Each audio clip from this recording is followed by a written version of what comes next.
Welcome to the hottest movie review on the internet today, the A-List Review. I am your host, the Game Changer, Wes Truth.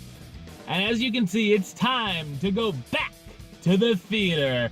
And, well, this is certainly going to be an interesting experience, I think we can say. Because, ladies and gentlemen, I'm going to review, by some people, this is a very anticipated movie. By some, not so much. But I see you shiver with anticipation to see what I thought of this. Because, ladies and gentlemen, here's my review of the romantic softcore drama sequel.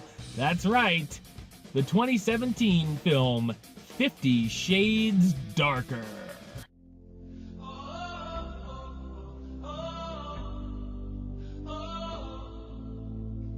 Billionaire Christian Grey wants Anastasia back. Anna comes back to him pretty easily, and they discuss the new rules and terms of a new relationship. He won't force her to do anything too kinky until she's ready. As they get back on track, Anastasia begins to have problems at work with her boss, an odd young woman who seems to be stalking her, as well as Christian's former dominant who's always lurking around.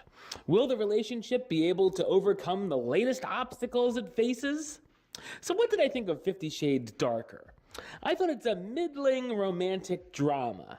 Compared to many other viewers and critics, I was pretty lenient with the first film. Aside from certainly having its flaws, I still found it to be entertaining. With the sequel, I didn't enjoy it as much, but there were certainly things I did like. Obviously, these movies are known for their sex scenes. While there are a handful of bedroom scenes, they're not as steamy or surprising as the original.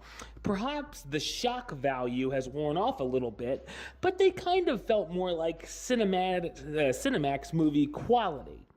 Not to say there aren't a few risque moments, including scenes with silver balls at a masquerade ball, love in an elevator, yeah, Aerosmith, a spanking session, and a sexy shower.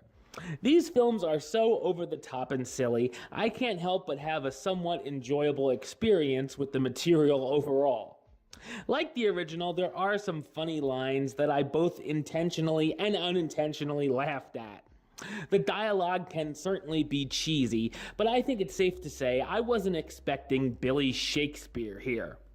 The story is pretty predictable, as you can guess what's coming next a mile away. It was nice to see Christian a little more humanized this time around, and acting more like a human being with feelings. We find out more about his past and why he doesn't like to be touched in certain places. Their relationship feels a little more real this time, as it seems like they actually do love each other, and it's not as one-sided. There are some soap opera-like subplots, including Anna's boss who has some dirty intentions, and one of Christian's former lovers creeping around.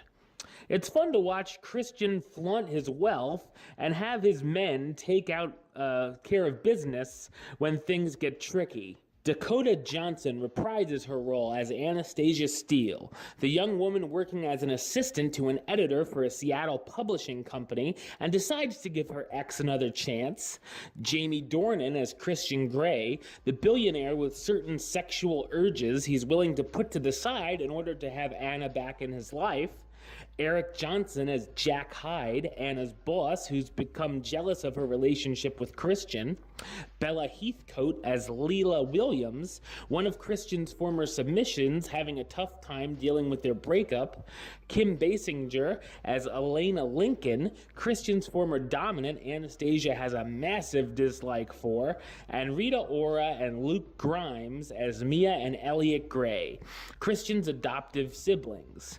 While a little more vanilla than its predecessor, it's easy to see how these films can be a guilty pleasure for many, many people, and there's nothing like seeing these movies and hearing the audience reactions in a packed theater. I'm gonna give it the rating of meh. It's okay. Alright, well, that's the show. I'll be back with another review very soon. I also plan on seeing John Wick Chapter 2 this weekend, and be sure to check out my review for the Lego Batman movie. But until next time, don't forget to subscribe right here on YouTube, youtube.com/westside515.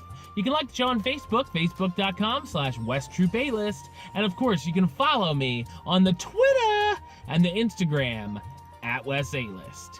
Until next time, Troop